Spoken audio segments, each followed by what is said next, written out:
Arizona Cardinals. Red Sea, rise up.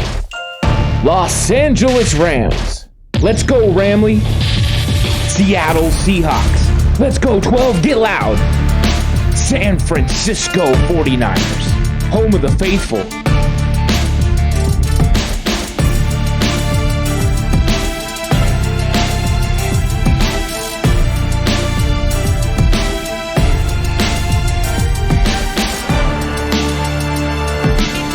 Quest for the West.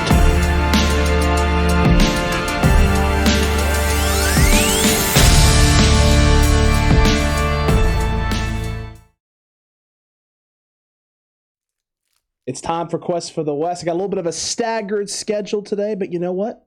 That's A-okay. We got Sam back here from the He's Always Compete Seahawks podcast. Ugh. And Evan's going to be joining me here in a little bit as well. But Sam, we didn't get to talk the last couple of weeks, man. We didn't get to really go over what's been going on with your Seattle Seahawks. It's been a few weeks. The Russ Wilson injury has been, a shock to Seahawks fans. It's been, not great necessarily for your team. But Geno Smith has been keeping this team competitive. Yet a tough loss to the Saints Monday Night Football last night, or the other night, a few nights ago, 13-10. How is the Seahawks team adjusting to Geno Smith? And in your mind, is he doing enough for the Seahawks to be able to win some football games, or is the defense carrying the brunt of the work here? Well, in a couple of short answers, and I'll kind of dive in after. Geno Smith has been fine. He's been okay. I keep saying that he's done nothing wrong. He hasn't done anything like super right. He really hasn't done anything revolutionary. He hasn't really tested deep throws. That DK deep throw was like the second deep throw he's thrown in like 2 weeks, which is obviously something that's not really Seahawk offense, and that's kind of what you lose when you lose Russell Wilson. So Geno's been fine. True. And this team, the one thing I will say, they're like, since Russell Wilson has gone out, they've become very gritty and very competitive, which is fun to see. They kind of rally around each other, and they really play tight, and they play like they're really trying to win football games. You can't really blame the defense, which I can usually do. You can't really blame the defense when they only hold the Saints to 13 points and your offense puts up 10, which is why the Russell Wilson injury matters so much in the grand scheme of things. Because in my personal opinion, with Russ in the last 2 weeks, we're 4-3 right now. I think we win both games if Russ plays, because in week 6 with the Steelers, we're talking a game where Russell Wilson would have had a couple opportunities to drive down and score and win the game. I think he probably would have had like 3, if I'm correct. He would have had like 3 opportunities to drive down and win the game, which, eventually Russ is going to hit on one of those because it's Russell Wilson, and Russell Wilson is kind of known to do that kind of thing. You're not wrong. And You're not wrong. Yeah, and last week, or more specifically last night, Russ would have put up more than 10 points. It really hurts because I really don't think that this is a bad football team. I don't think that we're playing bad games. It's just like, it proves the thought of, without Russell Wilson, the Seahawks are kind of nothing. They kind of are that way because it's been apparent that Russ's leadership has been lacking on the offensive side of the ball. It's like Geno Smith, he can command an offense, but it's been 4 years since he's had to command an offense. True. Which was for one game. So it kind of comes down to, like, can Geno Smith, everybody was asking, will Geno Smith be able to lead the offense like Russ had before? And it's kind of become apparent that the simple answer is just kind of no. I think we should win this week with Geno or without Geno. And that's really all I have to say. I think that we need to win this game this week. The season isn't lost, but it's close. It's very close. It's Hey, man, teetering. I got to tell you, 49ers fans feel like the season's already lost. There's a good chunk of the fan base that does after the 2-4 start and how rough everything has been. So it's refreshing to hear a Seahawks fan who sees his team at 2-5, knows they're a game out of the playoffs still, hearing them say, season's not lost yet, guys. It's not over yet. We still got an opportunity here. Is Russ supposed to be back this week? From what I'm hearing, Russ is ahead of recovery schedule, which That's is huge. great. And he apparently, like, after 1 week of having surgery, he was only supposed to bend his finger to like a 20 or like 30-degree angle, and he could apparently bend it to like a 75-degree angle, which is That's really big. promising to hear. So hopefully with the bye week, we can hopefully assume that Russ will be able to begin practicing again during the bye week, as long as he continues to go ahead of schedule. We can hope that Russ will be able to practice during the bye week, kind of get back into things. I mean, you've seen him do pregame warmups when he's not playing. True. And so, I would say that Russ is, as soon as he sees a glimpse of being able to play again, I imagine Russ will probably try to jump all over it. And with Russell Wilson, this season can turn around because Russell Wilson just has that magic, and he can really change this team. So I think that I would say that Russ has a notable chance of playing versus Green Bay in Week 10, which would obviously be major for the season. Absolutely. How are you feeling about this team heading into Week 8 now with the Jaguars? You got yourself an afternoon game. Jaguars are coming to you. That's not going to be an easy thing for Trevor Lawrence to have to play against your Seattle Seahawks at home in that stadium with the 12 in full force, being loud, making it hard for him to make audible calls. I mean, that was a disadvantage for you guys last year with COVID season, right? Not having that crowd there and that fan base there to really just kind of ramp up that intensity and make life just a living nightmare for quarterbacks. No Russell Wilson. Jaguars have a lot of holes. Do you believe that Geno Smith and this team, the run game and DK Metcalf, Tyler Lockett, the defense, your guys' secondary, can they get this done against Jacksonville? Jacksonville does have some competent wide receiver play. It's everything else around them that's a little suspect, and sometimes their usage of James Robinson is a little suspect as well. Do you have faith that this team get this done, get themselves to 3-5, get yourself into a needed bye, and get healthy? Because that's huge for you guys. If you guys get to 3-5 and get out of this bye, get out of your bye week, you're going to get healthy at the right time, playing teams that are going to be beating themselves up. Packers playing, the Cardinals coming up. They got a little bit of a tough stretch, and then they got to play you. The Cardinals have Green Bay, they have the 49ers, and they turn around and play you guys right after that as well.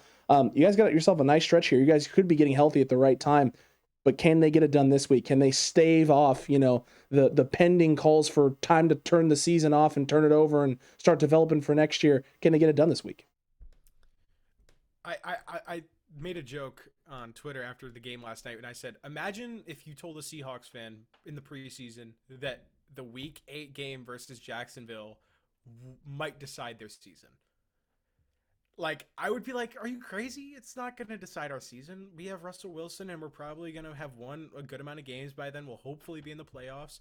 I would have shaken that off. But this is literally, like, kind of, like, really our playoff chances on the line.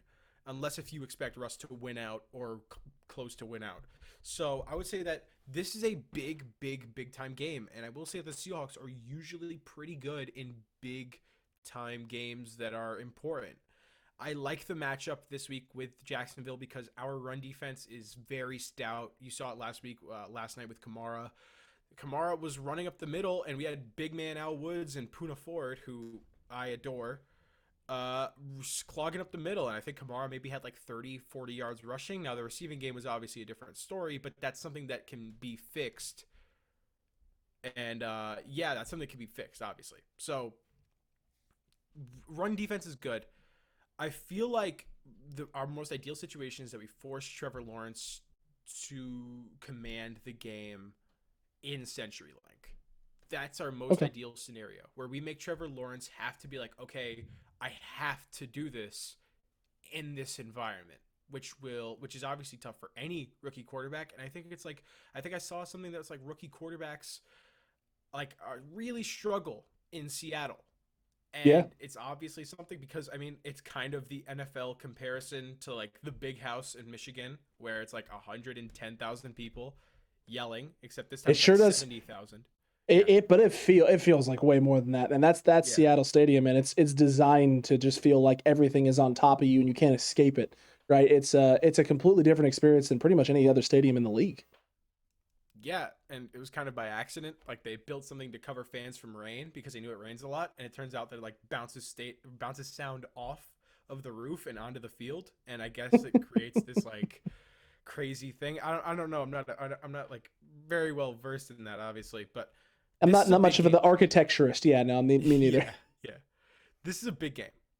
Big time game. Like I'm sure that this game for you guys this week is also a big game because we're Oh, talking about maybe the Seahawks and the 49ers being far out of the playoff discussion by week 8, that's nuts. which is crazy. The Seahawks are currently the 15th best team in the NFC, just ahead of the 0-7 Detroit Lions, which is Ooh, ooh, not big oof. somewhere where you really want to be right now. No, it really isn't. I don't think either one of our teams is in a position that I think either one of us thought before the season that this would be where it's at. Your guys has been more circumstance with Russell Wilson's injury, and that just the last 3 games really kapooting any sort of momentum that you guys built off your big victory against San Francisco. It really just kind of sucked. Wrong time, wrong situation. Meanwhile, the Rams are doing the Rams thing with Matt Stafford, a thing that I think a lot of people expected their offense to be high powered and for them to have a lot of success. And then the Cardinals have been the surprise, the darlings of the NFL right now, really running away or trying to run away with the division. The Rams are tightly on their tails. I don't want to say it's impossible for either one of our teams to catch the Arizona Cardinals because anything could happen. Teams could figure out what Arizona's doing, slow them down. The last few weeks, they've taken a little bit of a slowdown in terms of the offensive craziness and firepower, and teams have been able to stay a little bit more competitive. I mean, I'm going to write the Houston Texans game off as a one-off situation there because, well, it's the Houston freaking Texans, and they're not very good at football right now and anything that involves a football. But the Niners found a recipe for success against Kyler and slowing him down and keeping them to 17 points. It's something that could be replicated by other teams in this league, something that Seattle is definitely going to be paying attention to. The Rams are definitely going to try and pay attention to as well. So while it's not out of the woods yet, it's definitely not the likely scenario. The likely scenario is that the Rams and the Cardinals are battling it out for the West. Does that surprise you that the Cardinals are as far ahead right now and ahead of the curve this week, right? 7 weeks into the season at this point. It is very surprising to me, mainly because I'm very surprised at how well their defense has played this year. Like guys who were kind of just good players, young players, guys who hadn't really proved themselves yet have totally stepped up and turned themselves into legitimately good players for this defense. A couple guys that come to mind, Isaiah Simmons has taken many steps up from last year, a year that was kind of considered disappointing by everybody in the NFL from what they thought he was going to be. This year, he's been much better. He's been very quick, very versatile, making plays at that linebacker position. And on the offense, Chase Edmonds has been a steady running back for them, which I did not expect them to have, and was really one of my main flaws about them, that their run game was weak. Their run game has been very strong with a breakout season from Chase Edmonds. I think the Cardinals have more than proven themselves at this point. This week, though, is another big game for them, playing Green Bay at home on primetime. Mm-hmm. That's like this is like the stage. Like this is like the Cardinals coaches have to go in with a mindset like let's play and let's imagine like this is the NFC Championship. Primetime versus a really good team in our home. This is a big game. Play it like it's like a big moment to see how your team reacts, and really that's my main question about the Cardinals right now is where are they in the grand scheme of things, and how much does experience potentially affect them in the long run of this season? That's really my main question about them at this point. I have really no more questions about their play. They've proven everything to me. I think they have a very good pass game, very steady run game, very good pass rush, steady corners, good safeties. They really have a good amount of everything and can really balance both sides out really well. So I'm very, surprised with how the Cardinals have played. And personally, with the Rams, I mean, the Rams are ramming. They have a really creative offense as always. Matt Stafford is balling like he was expected to. Sure, they just barely beat the Lions this week, but still, Aaron Donald is Aaron Donald, and Jalen Ramsey's Jalen Ramsey, and they're gonna be good either way as long as they have those guys. Kind of like how it's considered that the Seahawks will be good as long as Russell Wilson's playing, like we're seeing now. So that's just kind of my thoughts on the division. Personally, I think it's a very much long shot for the Seahawks or Niners to compete in this division. Realistically, I see it as best case scenario for all four of these teams. The Rams and the Cardinals are fighting for the top of the division and potentially the number one spot in the NFC. And the Seahawks and 49ers are probably fighting for one of those three wildcard spots. Realistically, you'd think 7, right? I mean, both teams at this point, the way the season gone, both teams aren't making it in. One team is going to have a shot to, and they'll take that last spot in that playoff picture. That's what it's looking like. And guess who plays week 18? It's the Seahawks and the 49ers. Yep. So, no comment on that. We'll wait. We'll wait till we get to that, right? We'll wait. Yeah, we'll wait till we get there. It's either going to be like 2, 6, and 10 teams that are playing each other, just trying to see, they're playing for pride. They're playing. So we're playing for pride and a worse draft pick, right? That's that could be what it is, or it could be. They're playing for the 7th seed in the wild card round, and whoever wins is in. Whoever loses goes home. So yeah, very, very interesting. Very interesting with how this NFC West has played out so far. The 49ers have seemed kind of disappointing on most fronts, I would say. Like, I say that their run game was a little bit worse than expected. The run game has taken a hit with Mostert again, man. It's the missing Raheem Mostert. I keep saying this. His speed is just different. It does something different with this offense, and Kyle uses him in a way that just makes it hard. And it makes it really hard for defenses to scheme for and prepare for, and he changed his running style and was able to get a little bit more vertical as well and get downhill, so you couldn't just sit on the outside zones. You could run him inside, and just not being without him is difficult.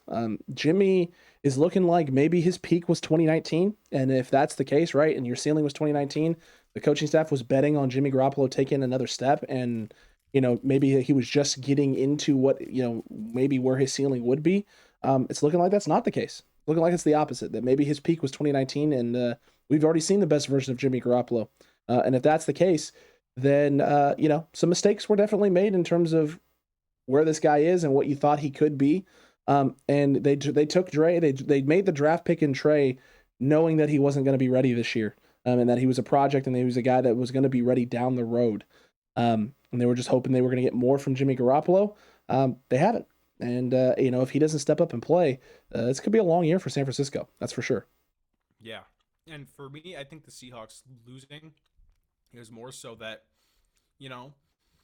Russ getting hurt really sucks because, like I said, I think we're maybe 4-3 right now, if not 3-4, because I think with Russ, there's no doubt that we win last night. Russ would put up more than 10.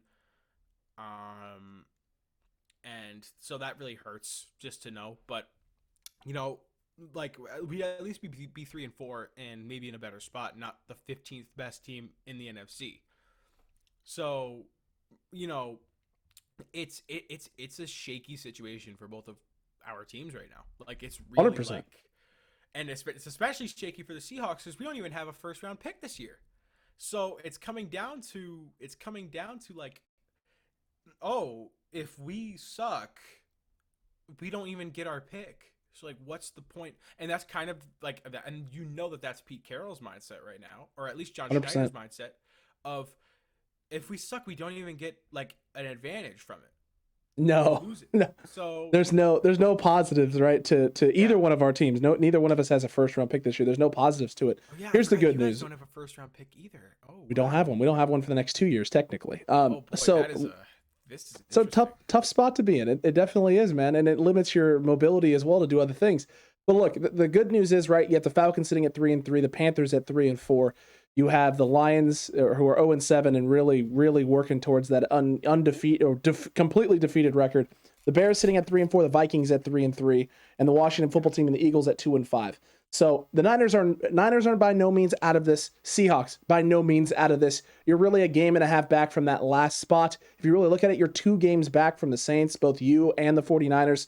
So if the Saints struggle at any point during the season and start to take a little bit of a drop off, you could climb yourself back into it. The Cowboys right now are rolling at 5-1, but they haven't really played a lot of conference games, division games. They've only really played the Giants. So once they start playing the Washington football team and the Eagles, conference games tend to do things to teams as well, and those are always tough matchups. So they could drop a couple, put themselves and slide themselves right back into the conversation in the mix as well.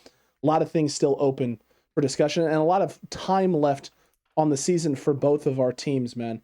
But look, Sam, I appreciate you taking the time to come on with me and just to talk a little bit about this. Let everyone know where they can find your stuff again. You guys can find me at the Always Compete Seahawks podcast, whether that is on wherever you get your podcasts or it's on YouTube. Go ahead and check it out. We do Seahawks content all the time. We will be releasing a Saints breakdown soon, so stay tuned for that. Man, it was a lot of fun. Thank you for joining me, man, and we'll see you next week. I'll see you guys. You just heard it from Sam. We talked a little bit. Evan's going to be joining me here shortly. But let's really quick, while we're waiting for Evan to kind of hop on here and hop into the call, I kind of want to go over a few things with Seattle. I know Sam had mentioned a little bit ago here, a second ago, that the Niners and Seahawks play week 18. That's not accurate. I think he had meant to say that we're going to be playing right there in the middle of the season. It looks like, from what I can gather here, 8, 10, 11, 12. It's week 13 that the 49ers and the Seahawks will be playing. They do have the Arizona Cardinals at the end of the season. That's their final week of the season game. They got themselves a little bit of a wish-wash schedule there at the end. I would say 3 out of their last 5 games are pretty simple for the Seattle Seahawks. They got themselves the Houston Texans. Then they have the Rams. They have the Bears after that at home. Lions at home. Cardinals at home. So they got a nice 2-game stretch at home, and then they end in Arizona, in Glendale with the Arizona Cardinals. So they got themselves a little bit of a tight spot there, and that last game of the season against Arizona definitely doesn't help them, although if Arizona continues on the run that they're on, right, they could be sitting and watching and finding themselves in a position where the Cardinals are sitting there going, hey, we had nothing to play for. Let's just make sure our guys are healthy. And Seattle could get themselves a nice, sneaky, easy win. I hope that's not the case. San Francisco to end the season, I don't think they're as lucky there. You have the Rams, you have the Texans, you have the Titans, you have the Falcons, you have the Bengals. So no, not the same kind of stretch there at the end. Niners got a little bit tougher road there down the stretch. And they got, the road's not easy for San Francisco. Don't get me wrong by any means. Bears this week, Cardinals after that, Rams, and then you have Jacksonville and you have the Vikings, and then you have Seattle. But by that point, you have a healthy Russell Wilson that's going to be involved in the mix with things. And so things are going to change. Things are going to change drastically and quickly for the San Francisco 49ers. Definitely a rough week. And let's see what Evan here has to say about everything that happened in week 8 for both the 49ers, for the Seahawks, and for the Cardinals. Let's get him in here. And just like magic, look at that. Evan's here with us now from the He's on Fire podcast. Evan, Sam had some interesting things to talk about. And before we get into anything Cardinals related and what happened with you guys in week 8 and what's going on with the 49ers, he had some things that he discussed with me a little bit with the Seattle Seahawks, and I want to get your take on this. Let's go. He was talking a little bit about Russ, and maybe some of the reason why these Seahawks have been losing these close games is the leadership or the lack thereof, leadership-wise, with the offense for the Seattle Seahawks and the impact Russ has. He also talked a little bit about the lack of big plays in the deep ball with Geno Smith out there. Are you seeing that? Are you seeing those same sort of things there with the offense? Maybe that not that they look lost, but that leadership and that belief, right, that they can kind of overcome anything is kind of diminished right now because you don't have that Russ magic back there. Superstars, and not only superstars, transcendent players, which I think a lot of people would put Russell Wilson potentially at that category. They should have a way of completely elevating your team from a D or a C team all the way to an A team. We're not just talking about, a C to a B or a B to an A. No, they can take the C team to an A team. And when you have a player that makes you believe, special things happen for your organization. And when you don't have that on the field and you see what an and I don't mean this in a rude way, an average NFL quarterback is like, maybe even below average, just your average everyday run of the mill number 2 quarterback, right? Unfortunately, that's what Geno Smith is right now. All of a sudden, a lot of those things get exposed, right? So for me, it's absolutely not there. The belief is not there. The big plays aren't there, and they're missing that dude to do that extra special thing. And it feels like they're almost just waiting for it to happen. I agree with you there, man. It really does feel like they're just missing they're missing the Russ edge. I was watching a little bit. I watched a little bit of the game back. I wasn't able to watch the full Monday night game, but I watched a little bit back, and it just felt I never watched it. I know what the final score was, but even watching it, I didn't have that moment where I was like, here it goes. Like they're just gonna get this. They're gonna come out of this unscathed when they have no reason to come out of this unscathed. And I got to give them a credit, and Sam gave them some credit too. He talked a little bit about the defense being a plus and stepping up when it needs to step up.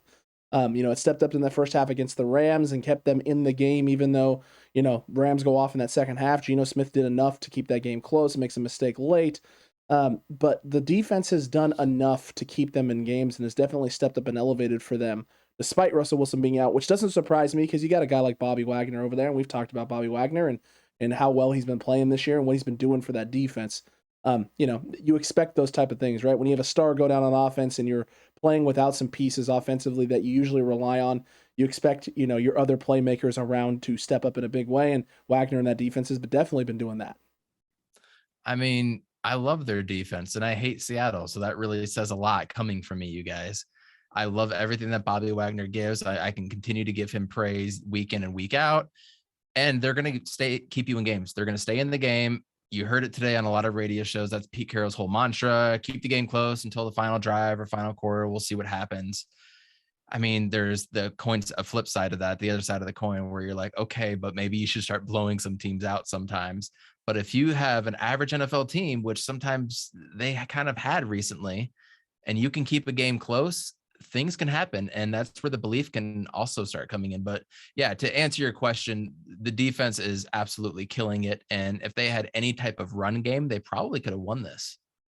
100%. I mean, I think the stat was like 16 carries for I think it was like 40 something yards. It was like 2.4 yards a carry for, oh man, that's bad. Yeah, that's not good. It was like 2.5 yards a carry or something like that. And Rashad Penny had 6 for 9. Oh my. Yeah, no, not a good run night. Not a good run night. Now, granted, it wasn't pretty for Alvin Kamara on the other side of the football either, but it was better. It was better, and it was obviously enough to keep the sticks moving for the Saints and give them, the opportunity to go down and kick the game winner. Yes. I mean, it's Seattle's now in the same boat as San Francisco, where you drop a game this week that you had an opportunity to win. You were already not in a great position, and now you're in an even worse position. Luckily for both teams, the Niners have a very favorable matchup this week against a young rookie quarterback who's been struggling in Justin Fields, and Seattle's got themselves a young rookie quarterback who's struggling in Trevor Lawrence, who has to also come to Seattle and try and play there. I don't want to be Trevor Lawrence this week, having to go on the road into Seattle to play a football game. That's never fun. No. Good luck. I'm actually picking up the Seattle defense this week in my main fantasy football league. Well, I have them ready to go. I am ready for that. I think this is going to be the game that they do win. Good luck, Trevor. Wish you the best of luck. Not going to be a pretty sight. But how about that Lions-Rams game this weekend? A lot of people this surprised. I know. I was hoping for it too. I was hoping for it also, man. It was so close. It was so close. Look, Stafford had himself a nice game, man. He completed 68% of his balls, 334 yards and 3 touchdowns, I think is what the number was. He posted a 125.9 QBR. They got a slow start. They went off in that second quarter with 2 touchdowns. They put some points up late. But Jared Goff does enough, right? Enough to keep things close and starts making some turnovers late. Does Jared Goff-like things. Did that surprise you at all? The Lions keeping it that close with the Rams? It didn't surprise me because the Lions, they seem to be doing this under Dan Campbell, man. He seems to have the formula almost tweaked and almost figured out with this group. Almost, just not quite. This isn't hand grenades or horseshoes, so almost doesn't matter. No. In Detroit, you know what? In Detroit, almost is sometimes good enough when you're in Detroit. So we've seen that from them week in and week out. And I'm just waiting for the time that they explode. They'll probably beat the Cardinals in week, I think, 13 or 14 randomly, right? They're due for a game. It's at going some to point, happen. man. There's going to be a game. The Cardinals or whoever they play is going to miss that one tackle. That cornerback is going to fall over that one time for a wide open touchdown, and they are going to win. And DeAndre Swift is the truth. TJ Hawkinson is a good tight end. He is definitely one of the better tight ends. Jared Goff, definitely a serviceable quarterback. And maybe at one point they get pissed off and they win. And I thought it was going to be this game. I thought they were going to come in and blow them away and the Cards would be sitting pretty. But Matt Stafford does what Matt Stafford does. It's true. And McVay, man, every time they got to score late to kind of give them that little edge up, man, you can see the intensity building on his face. He really wanted this one. You could tell Goff really wanted this one. Stafford, this was important to him as well. There was a lot of games like that this weekend, including your guys's Cardinals Texans with D-Hop and J.J. Watt going up against their former team, right? They got that safety early, and I was like, okay, Texans, I see you. Then they get the ball back, and I'm sitting there going, yo, if they could score some points right here, right now, go for 2, get themselves 10 here early in this game, they could make Arizona really fight this thing out for 4 quarters. You know, they put themselves in a better situation. You know, they're going to try and throw the football a little bit more. And nope. And silly Alex for nope. thinking that. Nope. I mean, it quickly. Listen, it was one of those things where I'm sitting there going, I'm expecting the other shoe to drop because we just watched the Colts All-22 film against the Texans the previous week for our preview. And we watched that All-22 and I was sitting there going, oh no, the Texans are in big trouble all season long. They are not a good football team. And the Colts gave them every opportunity to stay and possibly win that football game. And I was like, oh no, for the Texans. This is not good this week. And the start happened a little bit and I was like, all right, there's some promise here. When's the other shoe going to, I was like, the second quarter. Oh, the whole quarter. Yeah, the shoe's just dropping. Okay, never mind. They're back. Yep. They're back. The boys are back. And there it was. And it was just a typical Cardinals game from there on out, man. Pressure the quarterback, try to force him into a mistake, but ultimately get some tackles for losses, get some sacks, get a lot of quarterback hits on him. I mean, they had over 5 quarterback hits on him. And then the Zach Ertz beautiful pass. And I want to give you a stat here from that game, the Arizona receivers. Zach Ertz, 3 for 66 and a touch. AJ Green, 3 for 66. DeAndre Hopkins, 7 for 53 in his touchdown. Christian Kirk, 4 for 50 in a touchdown. Every single week, not one player will break over 100 yards, maybe 1 or 2 weeks, but everyone is hovering around that 70 to 50, 4+ players. It's scary. It's really scary. This was the thing I harped on last year with Kyler Murray. I felt at times, I said it last season. We were talking about Kyler Murray, and I said, if Kyler Murray ever gets to a point where he gets comfortable enough in the system and comfortable enough as a quarterback where he doesn't immediately turn to one guy as a safety blanket, he can develop. He gets himself to a point where he's willing to extend with his feet, but not try and find the one guy, but trust the other guys around him to make plays as well. I said, I am going to hate the Arizona Cardinals. I will hate their offense. I'll hate everything that they're doing. I'll hate the fact that they were sucked for 2 years, took Josh Rosen, and then were bold and ballsy enough to go after Kyler Murray, despite having just drafted a quarterback. I was like, I'll absolutely hate it. He's slowly morphing into it before my very eyes, Evan, and I can't stand it. I cannot stand this guy escaping. I hate it. I hate it with a passion, man. I hate it so much because it's one of those things where it's like, I know no matter how well your defense plays, you could play great for 3.5 quarters. All it's going to take is one play for him to escape, scramble out of the pocket, find the right guy downfield, and put the ball in space and make a play that he has no business playing, and it can change the entire flow and outcome of a game. He has that kind of impact. It terrifies me as a 49ers fan. As a football enthusiast, I love it. As a 49ers fan, hate it. It's not even that. And then the guy that you're throwing it to is going to be one of 5 dynamic players that are 1, sure-handed, 2 going to be bigger than you, or 3 going to be just downright faster than you in Rondale Moore and Christian Kirk. Yep. Yeah, it's frustrating. So, Christian Kirk had himself a nice game too. It was nice to see him kind of this was one of the first games I felt this year that he took that elevation step where he was getting separation consistently. I thought he was open a lot, and it felt like Kyler was looking his way more than in weeks past.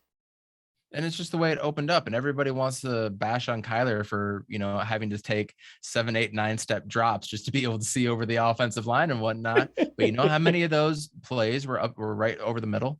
There were so many of those plays that was wide open for everybody. So you know what? You're covering the outside. Cool. We're going to go in the middle. You're covering that up now, and you're taking out Rondale Moore. Cool. We're going to rush for 170 yards.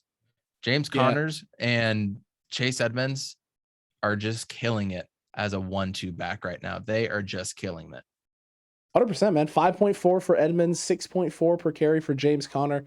On top of Zach Ertz having himself, a welcome to Arizona, thank you for joining us game. 3 for 66 and a tutty. And the touchdown was incredible, man. It was a great catch over the middle. He extends, gets outside. Guys downfield blocking for him. He gets in the end zone. I saw that and was like, man, y'all didn't need that. You didn't need that much help. You didn't need that much extra. Come on now, for real. Zach Ertz definitely showing he's still got it, has an immediate impact for this team. And now when you guys spread teams out even more, you can spread them out now with that tight end, and it's just a problem. So many mismatches. There's so many mismatches across the board. And I want to give out 2 more stats on the offense for you. The Arizona Cardinals actually ranked 11th in passing yards per game. I thought they were a little bit higher, but guess where they're at rushing?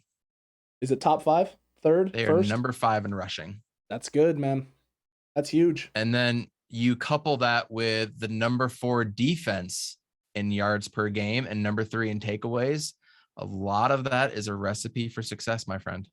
Massive amounts of success, man. That's those types of stats and numbers open up the door for Super Bowl run. It really does. They got to continue this. I gotta be honest. I gotta be honest.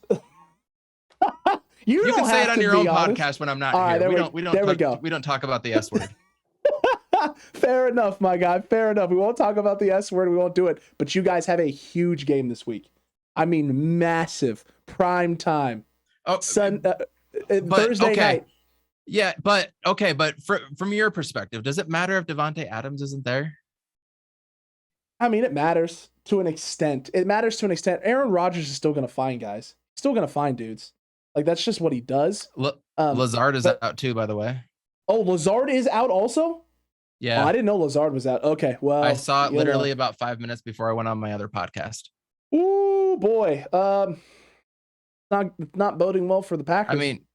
Still got Tanyan. Obviously, you got Aaron Jones. You got Randall Cobb. There is weapons there. It is just different, right? 100%. Equanimeous St. Brown now is going to be a guy who's going to have lots of run. Is that a name? Yep. Is he still a name on the roster? Is that a name still on the roster?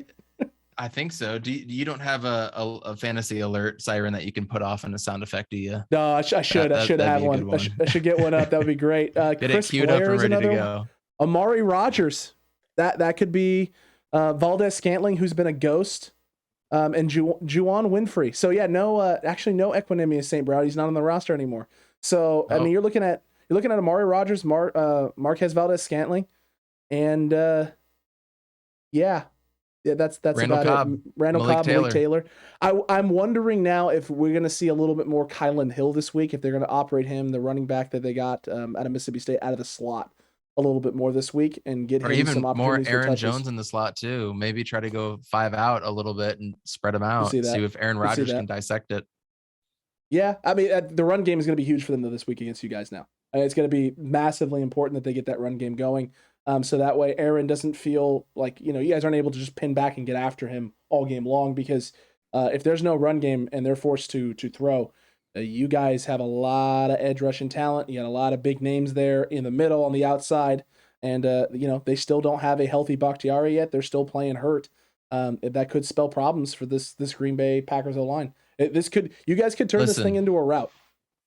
Listen, if we stop the tight end, Robert Tonyan, and if we can stop Aaron Jones with 2 guys, Isaiah Simmons and Zaven Collins, and you know what? I'm going to throw in Jordan Hicks there too.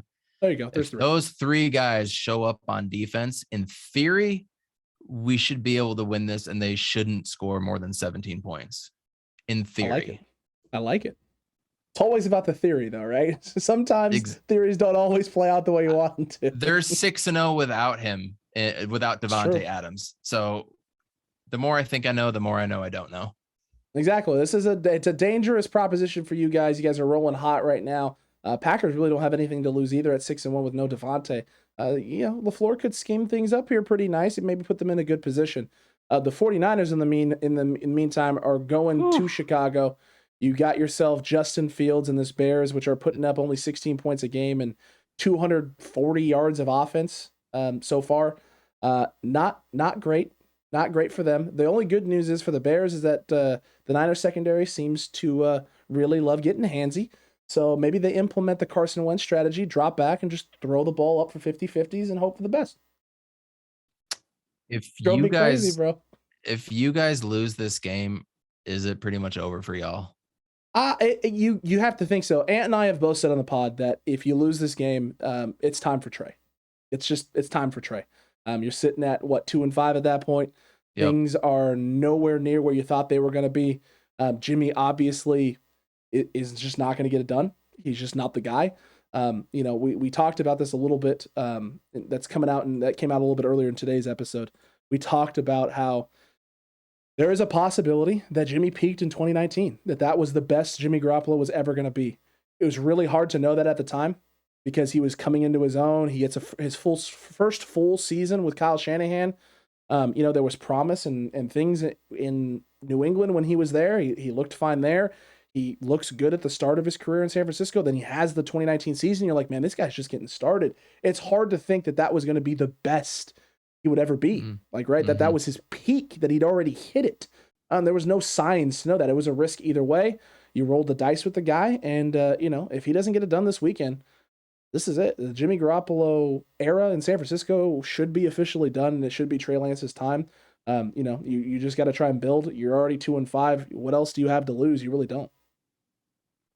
And Jimmy Garoppolo will ride into the sunset, probably I would say in a Denver Broncos uniform. That seems like the next place he would go. I could see Denver. I could see if the Panthers continue on their slide. I mean, there could be there's still a trade. Texans as well. That's a possibility, especially if they don't want to deal Deshaun Watson, or if they decide to deal Deshaun Watson and don't end up with Tua. Right, if Tua ends up I saw the 3-team trade scenario where Tua ends up in Washington. I could see the Houston Texans turn around and being like, "Hey, we'll give you a 3rd-round pick and you give us Jimmy Garoppolo." I can see that. How the mighty have fallen. I do, however, can I give a prediction, or do you want to wait to give NFC West predictions at the end? No. Go ahead. No, you go now. I do think you guys are going to win 17-15. That's ugly. That's really ugly.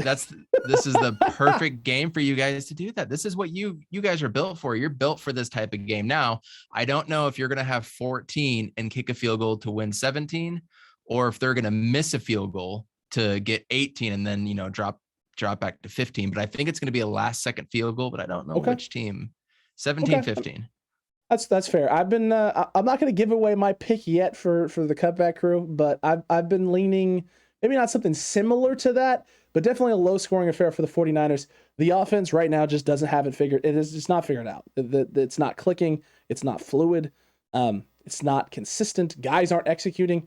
I mean, here's the thing. This is what sold it for me on making the move to Trey.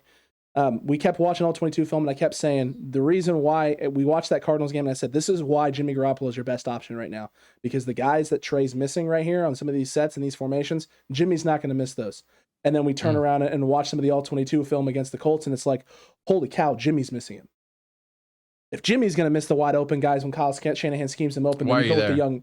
Yeah, you just go with the young guy. He can't miss. And we've seen people all week talking about different things. The weather, all this, all that. The weather doesn't help you locate and diagnose defenses. It has no effect on your ability to read a defense and understand what's going on. It maybe has effect on your confidence on the type of throws you want to make, but the guys that he missed in the game, I'm talking Mohamed Sanu with nobody within a 30-yard radius of him down the middle of the field for what would have been a 60-yard touchdown. Kyle Juszczyk running wide open down the sideline with not a safety in sight anywhere. I mean, Jimmy could have let the ball hang in the air for 15 seconds and Kyle Juszczyk still catching it and getting into the end zone before someone touches him. And then Brandon Ayuk. Now, the Brandon Ayuk one is not 100% on him because Ross Dwelley absolutely whiffs on a block. And Ross Dwelley has gone from Grant Cohn put him up on a pedestal, and he's just as good as George Kittle, and everyone should feel great about Ross Dwelley, to he's now playing behind Charlie Warner. That's where we've gone with Ross Dwelley in 2 weeks. Ross Dwelley has went from tight end 2, and everyone should feel great about this guy behind George Kittle, to he's not even playing snaps over Charlie Warner, and Charlie Warner went from tight end 3 to tight end 2 like this. The tight end room in San Francisco is in shambles. It's in shambles, dude. It's not great without George Kittle. I asked for it before the season. I asked for the 49ers to trade for Zach Ertz. I asked for this. We had an episode on it. This is something I wanted. Seeing him go to Arizona right now absolutely kills me. I wanted them to shore up the tight end room. They didn't do it, and it's biting us in the butt. I would be absolutely pissed if I was you. Imagine that offense with Kittle and Zach Ertz, plus a Deebo Samuel, plus that takes how much pressure off of a Brandon Ayuk, and the running especially game with him struggling. Yeah, that would have been incredible. So I got to ask you again, just because of my forks up Arizona State love, what's going on with Brandon Ayuk, man? So the good news is, from what we've seen so far, this past week was one of his better weeks in terms of route running. Now, was that because the weather was bad and the Colts corners are duty garbage? Possibly. There's a possible chance. When he is schemed, when it's his turn in zone concepts against zone defenses, he's getting wide open, which I can't give Ayuk credit for all of that. A lot of that falls on Shanahan putting him in the right position, calling the right plays, getting the right scheme to draw attention so that Ayuk can sit open in the zone or break open in the zone. Man coverage, it's been a little hit or miss. This last week, it seemed like it was a little more consistent, especially in the second half of the football game. I think this week against Chicago is definitely going to be the ultimate sort of barometer for where his development is at in terms of his route running. And it's that defense and everything too. Yeah, exactly. Yeah. And just the cornerback room, the pressure that's going to be coming on Jimmy Garoppolo this week. I mean, this is going to be the ultimate test for Ayuk in terms of, are we going to be able to actually count on this guy the rest of the way? Or is this just going to be like this all season, right? It's up and down. You don't know what you're going to get. You don't know if he's going to get targeted. I can tell you what, though, Jimmy Garoppolo's got to do a better job. He's got to step up, man. Because, someone has to be able to get this offense clicking at the right time. And it seems like one play every game kind of sets things in motion in a downward spiral for a little bit of time. This last week against the Colts, it was the throw on the sideline to JaMychal Hasty. He makes a beautiful pass to JaMychal Hasty on the sideline. Hasty slips and falls. The ball falls incomplete. That ends the drive. And after that, it seemed like Jimmy was kind of unwilling to pull the trigger on some throws. And I think he's thinking about the weather. What if this guy slips here and I throw a pick? What if the ball slips out and I kind of overthrow or the ball doesn't go where I want it to? Just things like that start happening and you start getting in your own head and you start getting in your own space. He's going to have no excuses this week. It's supposed to be sunny, supposed to be 54, supposed to be like 12 mile an hour winds. It's like you're in Santa Clara, but you're in Chicago. So Jimmy Garoppolo, please, oh please, get this done. Let's get to 3-4. Let's feel a little bit better about where this football team is. We're only a game out of playoffs. I can't even believe I can say that right now. We're a game out of the playoff picture. The season's not lost. 49ers fans, though, man, whoo, boy, I'd be heated. Season's done. Season's done, according to 49ers fans. It's over. No, that's the most ridiculous thing. The whole point is to play your best football, basketball, baseball, whatever it is, at the end of every season. At the end. Hold on a second. So you mean like the Giants when they beat the undefeated Patriots that year and they were the 6th seed in the wild card and went all the way? Kind of important to be hot at the right time? The 2009 Cardinals that went all the way to the Super Bowl, we were 8-8 that year, or 9-7, something small. And then lightning in a pan, Larry Fitzgerald had his magic and he came of age to who he is. Dude, just win the next game. Figure out a way to win the next game. And then you just fight and claw your way back against the next one and so forth and so forth. Unfortunately, if you guys win and find that momentum, we travel to San Francisco for that game. Not a time for the Cardinals that want to get them. But all of a sudden, from a 49ers perspective, you went on the road of this game. You go home feeling good. Let's get to 4-4. And if you beat potentially an undefeated team, that changes your entire season. Oh, 100%. And the Rams at that point too are shaking, right? They're shaking in their boots because Sean McVay has had terrible luck against Kyle Shanahan and the 49ers. The 49ers rip off 2 straight. Sean McVay's going, do we really have to right now? Can we postpone this? Just give them a couple weeks. Just give them a couple. Anything can happen, but now that I'm talking through it with you, I really think this is a must-win game for you guys. Like, this is a must-win. Period. 100%. The season becomes almost unbearable at this point for a 49ers fan if you lose on Halloween. You lose Sunday morning, Halloween day. 49ers fans are going to be, drinking themselves into oblivion. Time to fire. I mean, the calls for Kyle Shanahan's head have already started, which is kind of crazy to me. This is a good time to bring up, I think it was 3 years ago when we played y'all on Halloween night, Thursday Night Football, Kenyon Drake's first game, and we lost that game. Yeah, we lost that game. But I was, let's throw all the controllers against the windows and punch as many walls and break the drywall as we can. It was one of those games for us because that was it. You're right. The season is over. The season, you know who you are by the first weekend in November every single year. So this is it for you guys. 100%, man. It's big. I mean, the offense hasn't been able to find any momentum. It hasn't been able to stay consistent. It's been the exact opposite of what the Cardinals have been. Even against us, right? When the Cardinals were struggling a little bit offensively, things are going slow. Kyler's getting a little confused with what the defense is showing him. And the Niners are able to get off the field on third downs, which was huge for the 49ers because they haven't consistently been able to do it. Mm-hmm. It didn't matter, right? You guys found the rhythm when you needed to, and you had enough rhythm late in that game to get yourself down the field, score points when you needed to, and hold off, stave off this team led by a young rookie quarterback. 5 fourth down stops definitely helps that. Huge, absolutely huge. It changes the entire momentum of the game because even for the 49ers offense, even though they were moving the football and they were getting themselves into positive territory, your guys' side of the field, they still weren't converting on every third down. They were getting themselves into fourth down. And when you get yourself that close on that many fourth downs and consistently come up short, it almost feels like, what's the point? We're never going to break this. We're never going to break this ceiling, this wall that's in front of us, this brick wall. Man, it just becomes a burden, it becomes a hassle, it becomes a task that you don't want to do. Kudos to you guys for that, but then just kudos to the Cardinals in general with everything they've done this season, man, because you guys right now are the cream of the crop in the NFC. You're the cream of the crop in the NFC West. Yes, the Rams are definitely up there as well, but the way you guys have played pretty much every single team in the NFC and just on your schedule so far. I mean, the closest game you guys have had is the San Francisco Minnesota. Game, we lucked Minnesota as well. That's right. We lucked out with Minnesota. They missed the field goal. We lucked out. Let's not forget that. But we were still good enough to pull a game out and go down 20 and then come back. That's not easy to do in the NFL. No, it's not, and that's still early in the season, right? That was your guys' second game of the season, so you guys were still at that point. You're coming off the high of that Titans game. You had every reason to have a letdown game there against Minnesota, who was coming off of a tough loss as well in week 1. But no, you guys bounce back in that. You bounce back with a great second half performance. You dominate the Rams start to finish. You don't eke one out, but you outlast San Francisco. You make them try and make more plays than you guys, and that wasn't the case. The Browns, you guys absolutely shellac, and then you do the same thing to the Houston Texans, which I think everyone saw coming, but you're waiting, right? You're waiting before you were like, we should do that. But the good teams do that too. Like, it's another test that you got to pass. The good teams have to always beat down on the bad teams. You saw the Patriots do it against the Jets with Tom Brady, however many years, but the good teams do that. You don't have a slip up game. You don't have a last second field goal. You beat them soundly, work on the things you need to work on, and move on to the next game. It's just another test. It's just a different kind of test.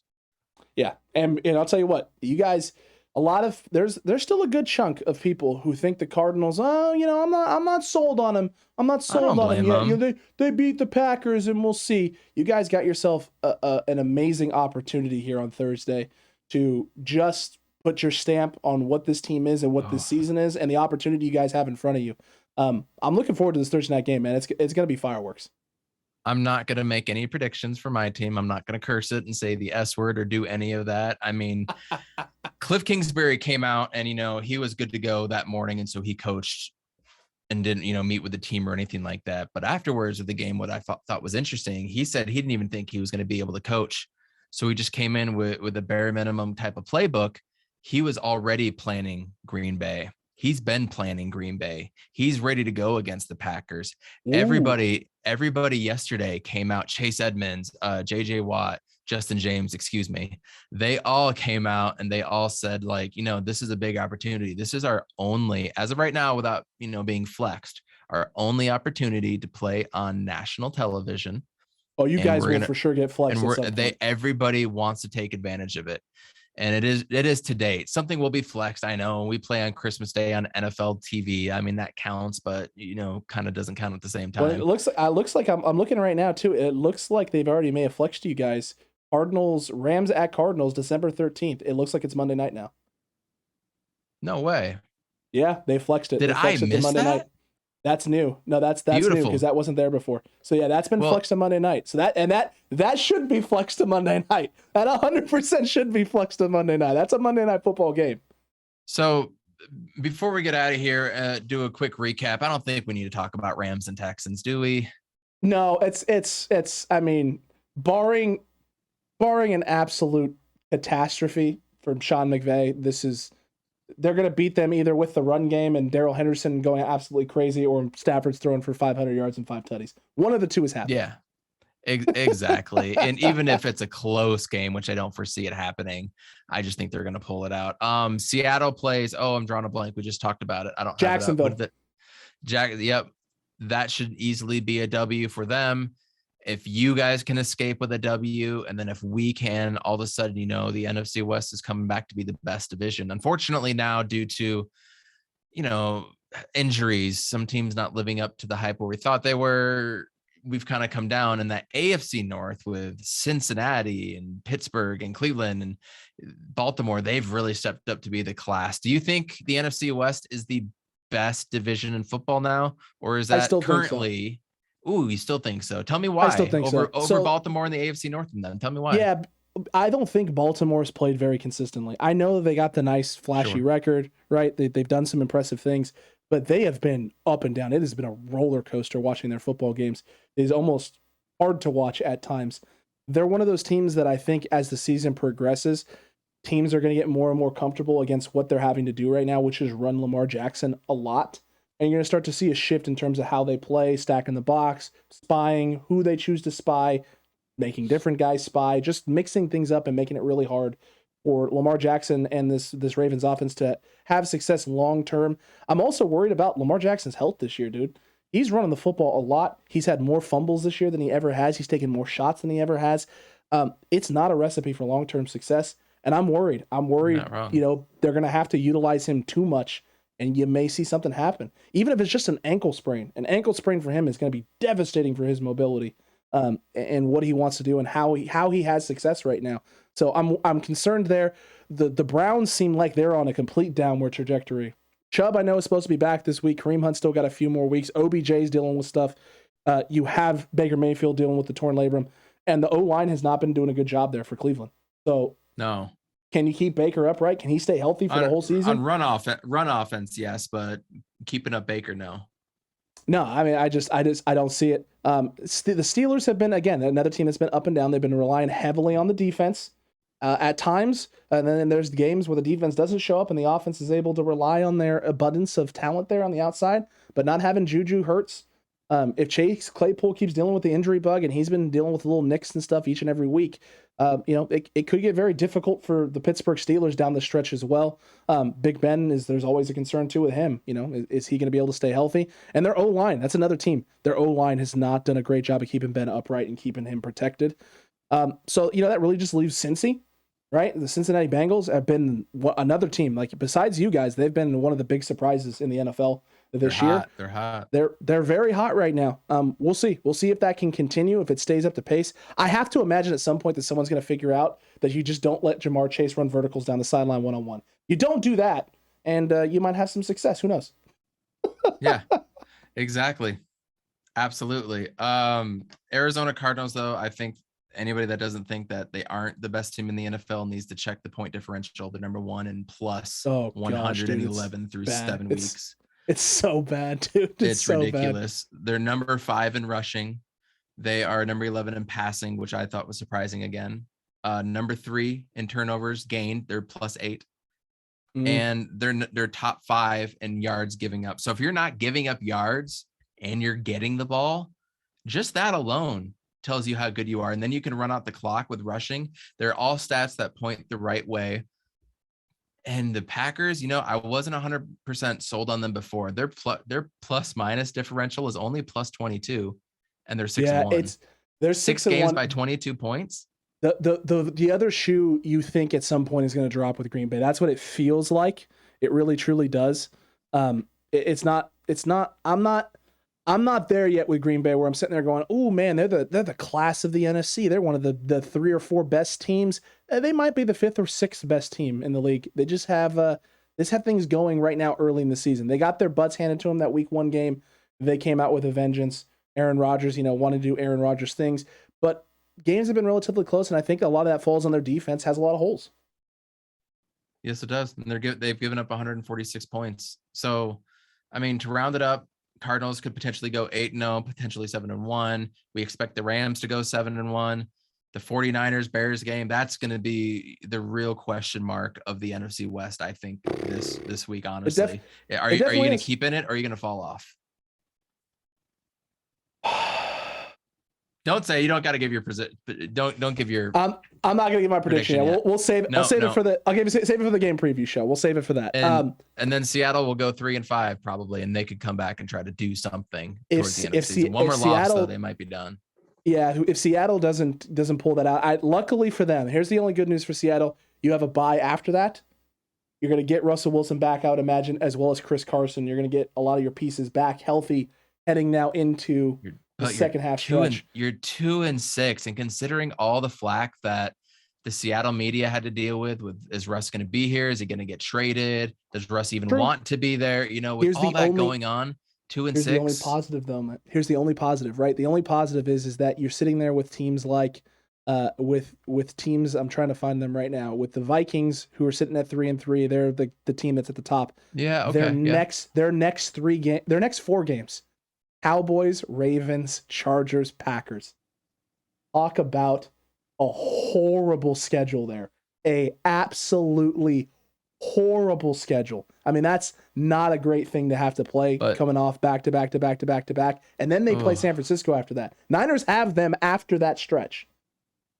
NFC West games. But this is why the NFL rules and why the NFL is king, right? It's called parity. Yeah, you have to have this.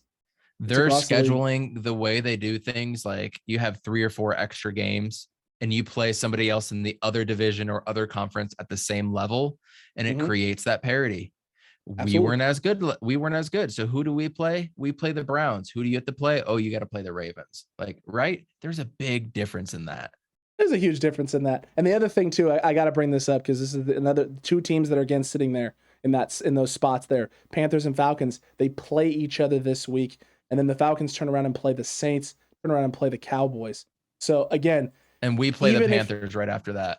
Yes, you guys play the Panthers right after that. So these are all teams that are right in the thick of the playoff hunt, right? They're all, within a game or a game of each other that are either playing each other and have tough schedules here. The Niners have a pretty light schedule this week. And then you have 2 tough games after that. Bro, if you lose this game, or Seattle, I mean, if you guys lose this game, you lose the tiebreaker to Chicago too, and they're sitting at 4-4. Like this is a little bit bigger than I thought it was. So thank you for having me on again, man. I appreciate it. Hey, it's a lot of fun, man. It always is. Let everyone know where they can find you. At Coach Evan B, personal Twitter, at He's on Fire Podcast on Twitter, very active on there. Come on for the really horrible, awful, fun takes all at the same time. But at He's on Fire Podcast on YouTube, please. And we can now be found on ASAPSportsNetwork.com, ASAP Sports Network. You can find them on YouTube, their own website, Twitter as well. Come soak in the content. And I'm always referring 49ers Cutback as well, too. So thank you. And we're always referring to He's on Fire Podcast. We're referring your stuff, Matt. Evan, it's always a blast when you come on. It was nice to have Sam on as well. Hopefully next week the schedule's aligned and we get all 3 of us at the same time. And who knows, maybe even a Rams correspondent. Who knows? We're working on it. We're still working on it. Man, it's a lot of fun. Cutback crew, we hope you enjoyed this. The quest for the West, not so much heating up, but 2 teams definitely fighting for your life. We'll see you next week